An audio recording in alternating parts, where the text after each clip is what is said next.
information. Question number 3, the Honourable Amy Adams. My question is to the Associate Minister of Finance. On what date did he become aware that the majority ownership in the Te Arai developments was not held by iwi, but by other commercial and foreign investors? The Honourable Mr. David Speaker, Parker. my understanding is there are no foreign investors in Te Arai. As Mr John Darby is a New Zealand citizen, Mr Rick Kane has New Zealand residency. There is no reference in the shareholdings in the submission to the Select Committee, although it was noted the development is the most significant asset for iwi. Further, the report I received from Treasury on March 19th, which cited the Select Committee submission, the development was referred to as, quotes, land transferred to iwi as commercial treaty settlement redress, close quotes. In February 2017, Stephen Joyce of the National Party told the House that, quotes, this is iwi-owned land. I subsequently became aware of the level of iwi shareholding in the development from a Richard Harman piece Thursday last week. When he told this House last week and RNZ last Friday that the government's intention in promoting the exemption was to help the iwi, why did he never refer to the fact that the majority of the significant financial benefit of the exemption would in fact flow not to iwi but to major commercial developers? Mr Speaker, I've never made any secret of the fact that the transitional exemption was to apply to the land, and indeed the member, as a member of the Select Committee, received advice from Treasury noting in respect of the conflict of the advice from the clerk of the committee as to whether the whether the exemption transitionally was within or outside of standing orders, traversed the fact that the beneficiaries of that would include the various developers of the land and the eventual purchasers of those properties during the term of that 15-year exemption. When he said in the House yesterday that the exemption was granted solely to the Te Arai developers because, quote, there was no similar submission, close quote, and so the issue didn't arise, was he aware that other submitters to the Select Committee also sought similar exemptions to those sought by Te Arai? Mr Speaker, I'm not aware of any other submission that sought an exemption, short-term or otherwise, on the basis that their development was a treaty settlement asset that was transferred to them. As I have previously said, the government was trying to balance the general proposition that all land is subject to the laws of this land as an Article 1 right of the government to govern with sovereignty, including Maori land and land transferred to Maori pursuant to settlements, with the desire not to cause unfairness by diminution of value of a treaty settlement asset. Why did he say yesterday that the reason this individual exemption was granted to the Te Arai developers and no others was because they were the only ones who asked for it, when the Te Arai developers didn't actually seek a specific exemption for themselves, but instead asked for a series of land and development classes to be excluded from the scope of the bill, which would have included a number of other New Zealand landowners? Quoting from the Treasury report to me dated March 18 on the submissions, the submitters assert the bill will diminish economic returns from the development and seek an exemption. The Right Honourable Winston Peters. Have I got this right? That the land was conferred on the Maori people there by their National Party, that the body set up called the Auckland Super City, set up by the National Party, then sought to take a 200-metre strip off the front on the foreshore of the Maori, who then decided that their asset was of such diminutive value that they needed to go into a consortium arrangement with the developers, and they seek now to retain the value of that, and it's the only way they can get there, by going for the exemption that they're seeking at the present time. You would have been on, Gerry Brownlee. I'm sure, Mr Speaker, listening carefully to the question. The National Party did none of those things. The Parliament of New Zealand certainly put together some acts that might have enabled some of those things. But I think it's very important that the distinction is made. It's made in all sorts of other ways. No leader, for example. I agree with the member. The Right Honourable Acting Prime Minister will ask another question to that end. Have I got it right that it was a national government that conferred the land on the Maori at Te Arai in the first place as a treaty settlement, that then they passed the Auckland Super City legislation, which saw that Super City taking a 200-metre strip off the front? A point of order, the Honourable Gerry Brownlee. Mr Speaker, the conferring of the land on the iwi was done by an Act of Parliament, unanimously supported by the House. The member will resume his seat. The specific words were settlement, and the settlement was done by the government, not by the Parliament.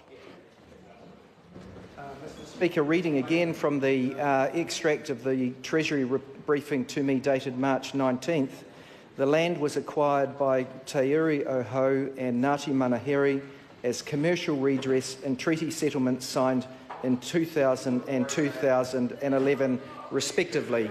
I am aware that there were significant delays, planning delays that have been occasioned in this development, and that as a consequence of some of their planning conditions, there has been a substantial amount of the former forestry land has moved into public ownership.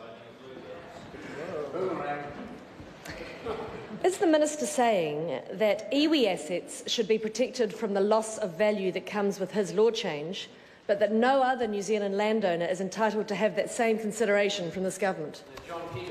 Mr Speaker, no, it's actually a bit more nuanced than that, and I've said it on a number of occasions, but I will repeat it again for the benefit of the member. There is a Article 1 treaty right on behalf of the government to govern in the interests of all New Zealanders.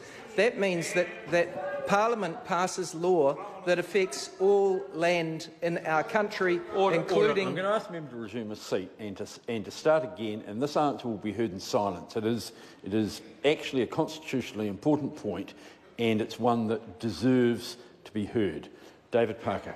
Sir, there is an Article 1 right conferred upon government that has the sovereign right to make laws for the benefit of New Zealand that cover every piece of land in our country, and that includes general land, Maori land, and land that passes to Maori under treaty settlements.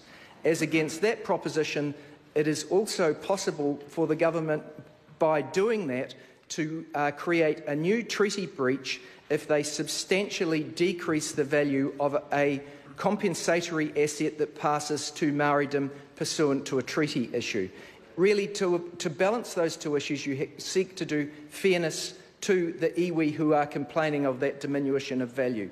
It is a moot point as to where you cross that line. The government thought that the appropriate way through in this case was to have a transitional, not permanent exemption for the benefit of the land, which cured the issue. That has been ruled out of order, and so we are taking advice as to what legal duty we have to do something more, but that won't be progressed through this bill.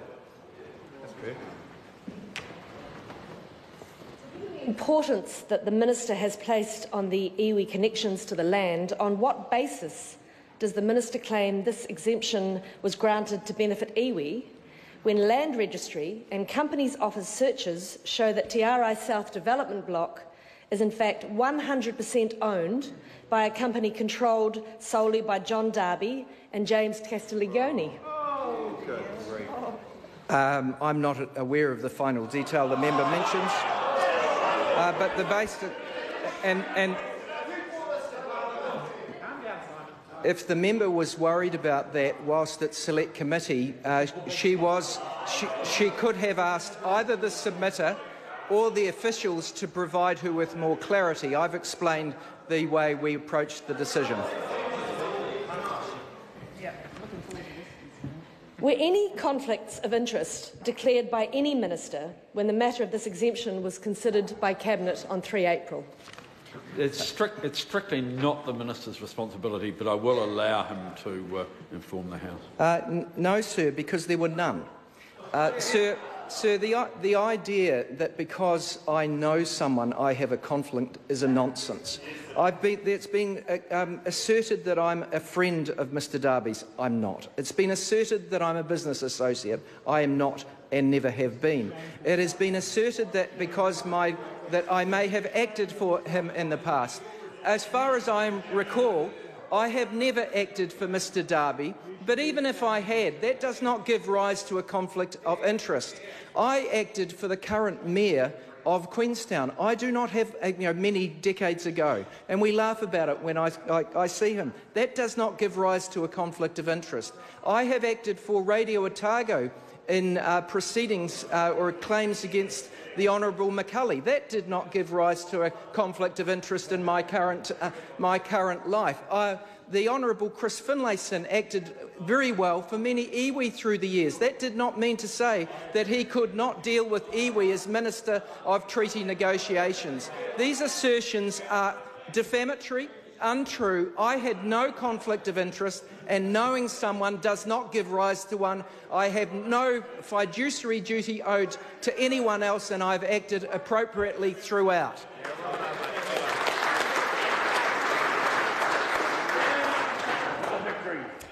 How can he claim TRI deserved an exemption because there was no one in similar circumstances, as he said yesterday, when the last line of their own submission says, quote, "These projects and others like it are beneficial for New Zealand and should continue to be provided for in any amendment of the Act"? The member misrepresents the nature of that submission. The effect of that would be claiming an exemption for wealthy people to sell to wealthier people overseas.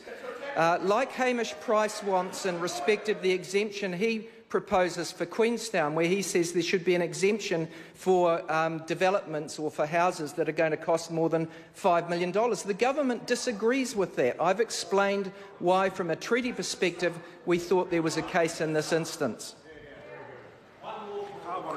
Point of order. A point of order, the Honourable Gerry Brownlee. I think on his second or third sup, the Minister quoted from a document. We would like him to table that document. Did the Minister quote from an official document? I'm happy to table it anyway, sir. It's an extract from the Treasury briefing dated 19th March, which... it's already a document before the House because it was tabled at the Select Committee. It's a briefing to me. Yeah. That document can be tabled even though it's only an extract and not the proper document. By leave. Is there any objection? Certainly not. Right. Question number 4.